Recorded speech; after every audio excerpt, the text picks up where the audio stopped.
પાત્ર ભજવીને આનંદ કરીને નીકળી જાઓ એટલે સપનું સાકાર થઈ જાય. આ સંસાર ખોટો કે સપનું? તખતદાનજી લખે બાપુ કે સંસાર ખોટો કે સપનું ખોટો, આમાં કઈ હળવું જે નહીં રે.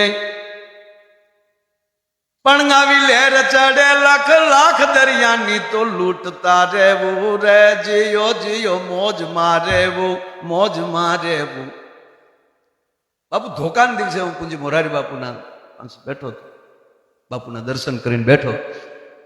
મેં કીધું બાપુ એક મારે વર્ષોથી એક પ્રશ્ન છે. શું છે? કવિ કાગ બાપુએ સંસ્કૃત રામાયણમાંથી પ્રસંગ લીધો કે રાવણ જ્યાં બરોબર ભરી કચેરીમાં બેઠો છે, ભર કચેરીમાં રાવણને જોયો અને રાવણ એ જ રાતે આગલી રાતે માં જાનકીને મળીને આવ્યો છે. શમશેર ખેંચે છે. કઈ સુંદર મુખવાળી સીતા, એકવાર મારી સામું જોઈ લે તો મંદોદરીથી લઈને આદિ રાણીઓને તારી દાસી કરી નાખું. શ્યામ દામ દંડથી કઈ માનતા નથી. સાવધાન મંદોદરી કરે છે, સાવધાન લંકેશ.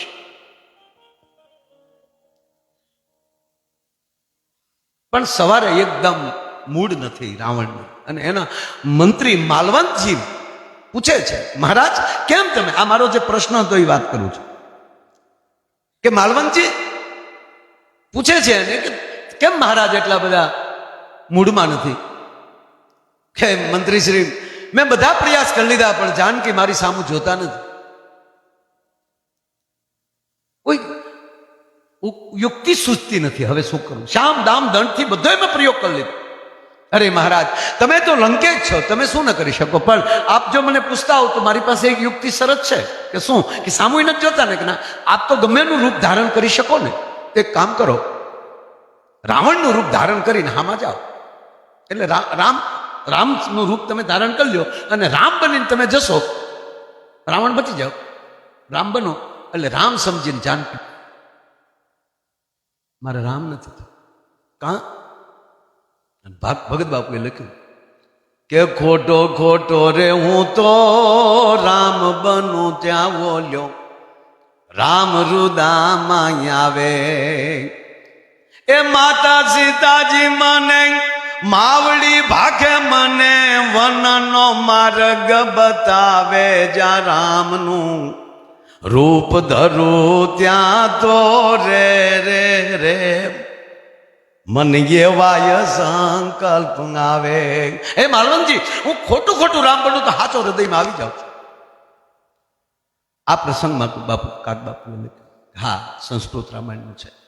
બાપુ પ્રશ્ન મારો એટલો કે ખોટો ખોટો રામ બને તો સાચો હૃદયમાં આવે. તો અમુક બીજા ધર્મના અમુક માણસો અમારા સાધુ ઉપર આંગળી સીંધે છે કે રાવણ સાધુ બનીને માં જાનકીનું અપહરણ કરવા આવ્યું તો એ ખોટું ખોટું રામ બન્યો તો એને રામ રુદામાં આવ્યા તો સાધુ બન્યા ત્યારે રાવણની શું પરિસ્થિતિ થઈ હશે? બાપુએ જવાબ આપ્યો અદભુત. બેટા, જાનકી ભક્તિ છે. તપથી ભક્તિ ન મળે. ભક્તિ મેળવવા માટે તો એને સાધુ જ થવું પડે. અને ત્રીજી વાત કે લક્ષ્મણની રેખા ઓળંગવી રાવણ માટે, કારણ કે શિવનો ભક્ત છે, શિષ્ય છે શિવનો. એ શેષ નારાયણ તો શિવની ડોકમાં પીડ્યા હોય છે. એની રેખા ઓળંગવી રાવણ માટે રમત વાત છે. પણ વેશ સાધુનો હતો ને, સાધુથી રેખા ન ઓળંગાય. હું સાધુ બનીને આવ્યો છું અને રેખા તો પડછાયો ઓળંગી શકે. કારણ કે માં જાનકી ખુદ પોતે નથી, એ પડછાયો છે. કોઈના ઘરે આપણે પછી દાખલો દીધો, કોઈને આપણે બોલતા ન હોય પણ એનો હેઠો આપણી પડખે હોય, ખબર છે હેઠ આમ નથી જવાનું, પણ પડછાયો હોય જ.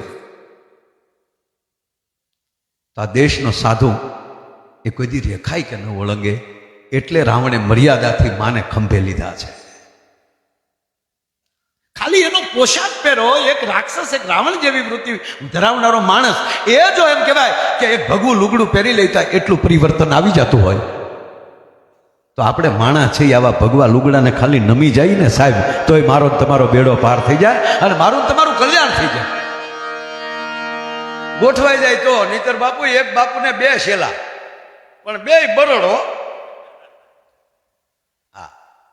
ગુલુજી અમારે બેયને ફાવતું નથી, તો એક તાટિયો અમારો એક તાટિયો આનો. તાટિયો કેવો પગ નહીં. એટલે વળી એક શેલો આવે તેથી જમણા પગ વાળો શેલો આવે ને બાપુ, તેથી જ પગ દબાવે. એક શેલો ડાબો પગ દબાવે, એક જમણો. અને એમાં એક પગ વાળો બહાર ગામ ગયો ને 15 દિવસ આવે ને ત્યાંથી ઓલો પગ તો હાવ નિરાચે હોજીને દડો થાય તો ઓલો ન અડે. અને એ પગને આ પગ પાસે હવાય નહીં. એકવાર ગુરુજી બરોબર હુતેલા ને ડાબા પગ વાળો હાજર ને એ પગ દબાવે અને એમાં બાપુને નીંદર આવી ગઈ. બાપુ આમ પડકો છે ફર્યા તો એ ડાબા પગ ઉપર જમણો પગ આવ્યો. તો ઓલે 2 વાર કીધું લઈ લે, આધો વયો જા. આધો કે પગ થોડો આપણે આધો વયો જા, જમીના પર તને તો છું છતકો. પગનો મેં બાપુનો શીપિયો પડેલો ઘરની કોયડીમાં બનાવેલો.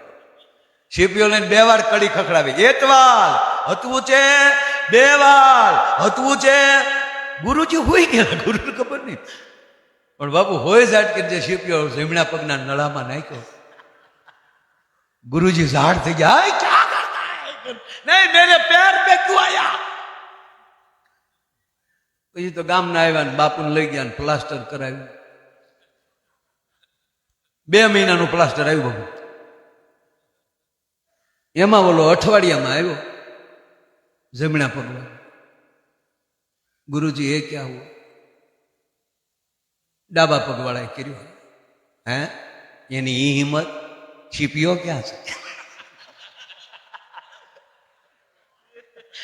ગુરુજી એક પગે ઠેકે. નહીં બેટા, નહીં બેટા.